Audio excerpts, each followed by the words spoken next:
Let's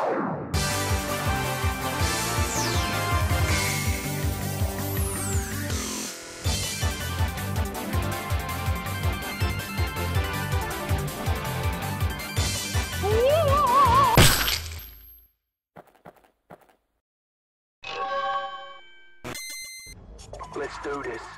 Hey everybody, Paul Photon Davidson here of AtomicComms, and look, I'm doing a webcam thing. So yeah, this is going to be something I'm actually going to be doing for E3 week. I'm actually going to try to show my face off, you know. I know usually I only do really like voiceover stuff or whatever, where I talk over gameplay and all that stuff. But since E3 is such a big event, I do want to do something different and special for it. So I'm going to be using the webcam as often as I can with these videos. I'm going to be mostly in Los Angeles, so not sure how often I'm going to be able to do this, but it's something I've always wanted to try doing, and here we go. So, yeah, I'm going to be going around Nintendo and Sony stuff like I said. I'm going to be going around all 3 days. I'm going to try to get as much gameplay footage for you guys, and I'm going to talk about at least one of the conferences that happened so far, and even though I suck at doing recaps, stuff like that, they're some of my least popular videos on the channel.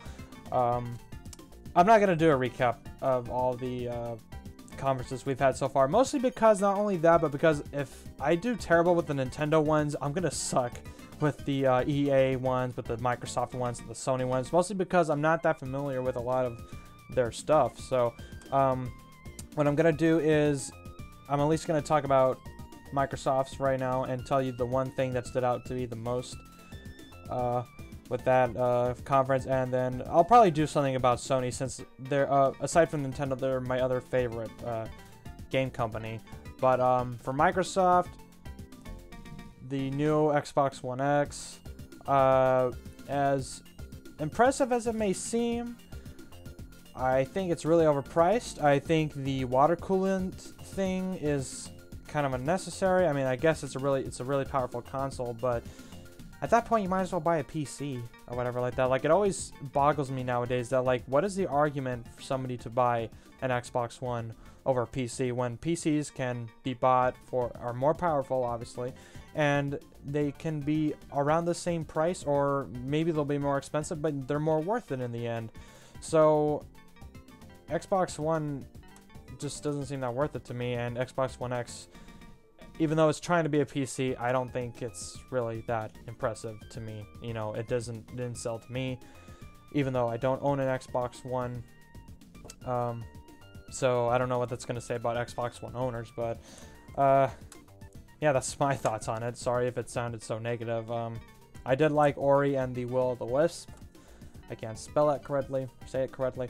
That looked like a cool game, and that's all I'm gonna say on Microsoft. And Sony's I'll try to do more about, and I'm not gonna be able to go to Sony's press conference because I'm actually gonna be hanging out with the Sonic Retro people, the people that run the one of my favorite websites of all time, Sonic Retro, which is just a fan Sonic news website where they do a bunch of stuff about Sonic. I've gone to these guys for the last few years about a lot of Sonic related news and all that, and I'm actually going to be hanging out with the staff with them in Hollywood tonight, and I'm going to do a video with them, hopefully talk about Sonic Forces, Sonic Mania, and speaking of Sonic Forces, there's actually some new gameplay for it. We saw Classic Sonic go up against Eggman in a boss fight. We saw Modern Sonic's gameplay. We saw the Avatar character in full motion. You know, we got to see him go through Green Hill Zone and all that stuff and use the Wisp powers and all that stuff. So I want to talk about that. And then we also got the first ever gameplay of Mario and Rabbids Kingdom Invasion, that supposed Mario and Rabbids crossover. There's actual gameplay of it, so I want to talk about that also. But yeah, that'll do it for this video, guys. Just wanted to say that, yeah, I'm going to E3. I'm going to try to cover as many games as I possibly can. And I'm going to be doing stuff differently this year than I did the last year or the year before that. So, I hope you guys liked what you saw. Like, comment, and subscribe. Also, check out my Twitter, because I've been posting a bunch of photos there. Might do some videos also, and tweeting about some of the announcements. So, Anyways, hope you guys liked it. Like, comment, and subscribe if you like this video and want to see more about Nintendo's doings at E3 as well as the other companies. And I'll be seeing you all later. Have a good one.